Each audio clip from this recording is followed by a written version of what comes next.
Muito boa tarde. É lamentável o que aconteceu com você. E a primeira pergunta que eu tenho para te fazer é o seguinte: esse ataque que aconteceu, ele foi logo depois da praça de pedágio, é isso? Boa tarde a todos.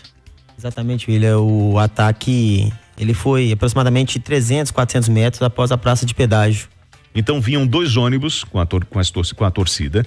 Um passou pelo lado direito e outro pelo lado esquerdo naquele passe livre, é isso? Sim, sim. Cada um ônibus, né? Eu estava num ônibus, passei pela direita e o outro motorista passou sem parar na faixa da esquerda. Quando nós se juntamos, né? Que ali a pista, a funila, ela vira somente 2 pistas. Nós vimos logo à frente já uns 4 a 5 veículos, não me lembro bem aqui, já parado com alerta ligado.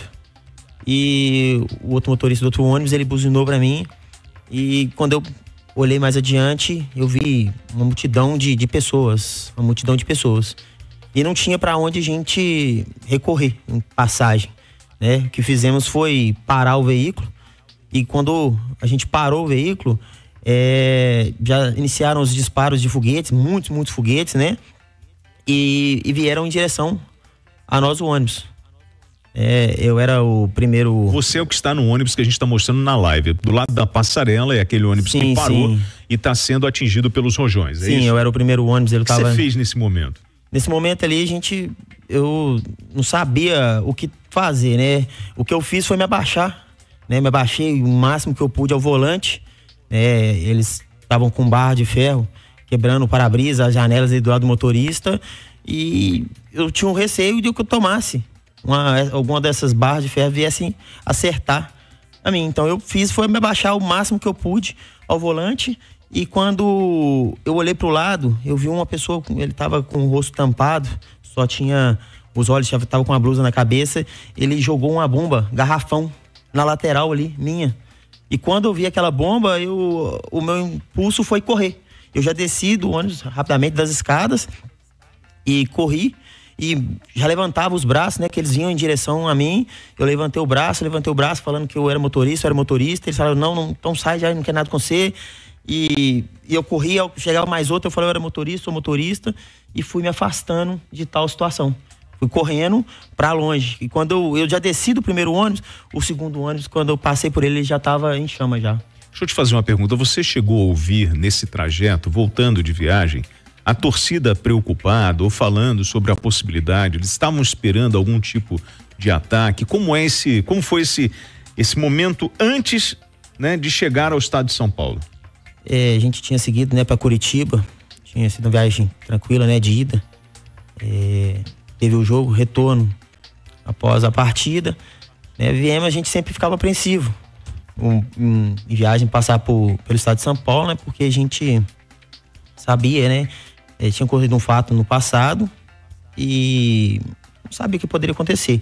Mas a gente já havia feito outras viagens com a Máfia Azul, e até outras torcidas nós nunca tivemos problema algum, né? Nem mesmo de quebrarem uma janela, nunca tivemos uma tal situação de tacarem uma pedra e acertar um ônibus nosso. Quem é que socorreu você na pista? Nós fomos atendidos lá, né? De imediato chegou 3 viaturas da Polícia Militar, né? Eles fizeram a contenção ali, eram muitas pessoas, e na sequência veio chegando o caminhão de bombeiro e logo na sequência a PRF. E aí vocês foram levados para a delegacia? Sim, a gente, né, compareceu à delegacia devido sermos os motoristas, né? E depois, após isso, nós fomos liberados, fomos orientados pela PRF, né? Tais situações que devia fazer, e depois fomos encaminhados para Polícia Civil. Tem que ficar muito claro que o que aconteceu ali foi uma emboscada. A gente vê pelas imagens e já os relatos oficiais, e eu quero ouvir do Fabrício, era o final da madrugada, início do dia, né? Isso foi o quê? 5h30, 6 horas da manhã? Era aproximadamente 5h10, 5h15 da manhã. Ou seja, as pessoas estavam dormindo no ônibus. Sim. Eles não tiveram tempo, imagino, Fabrício, eu gostaria que você fizesse esse relato, sequer se defender. Porque se a turma tô vendo ali o movimento do pedágio, para o ônibus, desce, corre, como que aconteceu com a Mancha Verde no ano passado, aliás, em 2022, que desencadeou, isso é uma resposta daquilo que havia acontecido na Fernão Dias, e eu estava, por coincidência, estava voltando de Lavras, eu vi tudo em loco. Sim. A briga de 2022, quando a Mancha Verde vinha a Belo Horizonte para um jogo e a Máfia Azul estava indo a São Paulo para outro, se cruzaram na estrada e ali desencadeou toda aquela guerra no meio da 381. Naquele momento, aquilo que aconteceu não deveria acontecer, mas ao menos tiveram chance de defender. A turma desceu do ônibus, foi lá. Sim. Os do Cruzeiro foram emboscados de maneira covarde. E eu vou te falar uma coisa que pode soar até equivocadamente, mas foi Deus que só um foi embora, tá? Que foi só o Zé Vitor. Porque com o ônibus queimado, com o pessoal dormindo, emboscado do jeito que foi, e o Fabrício pode falar isso melhor, era pra ter morrido mais gente. Ô Fabrício, deu tempo de avisar ou foi tudo muito rápido e eles foram realmente surpreendidos quando estavam dormindo? Ô William, assim, pra gente que já tava atento ali na direção, né? Tamanha responsabilidade que a gente carrega ali pra conduzir as pessoas, a gente tem que estar bem atento. Já foi um susto, né? Foi pego de surpresa.